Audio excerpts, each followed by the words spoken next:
আসসালামু আলাইকুম। আশা করি বিবার সবাই ভালো আছেন। এটা একটি split type general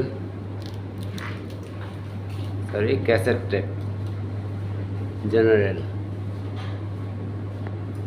okay guys, এটির ফিল্টারটা আমরা ক্লিন করে দিতেছি প্রচুর ময়লা থাকার কারণে। এই দেখেন রান্না করতেছে, ঠান্ডা ভালোই আছে, ঠান্ডা খারাপ না।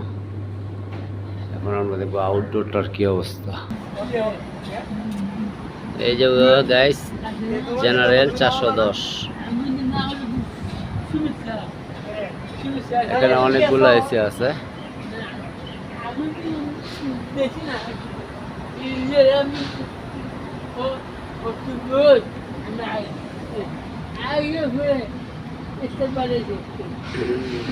আরো নতুন নতুন ভিডিও পেতে চ্যানেলটি সাবস্ক্রাইব করে আমার পাশেই থাকুন। ওকে, আজ এ পর্যন্তই। আসসালামু আলাইকুম।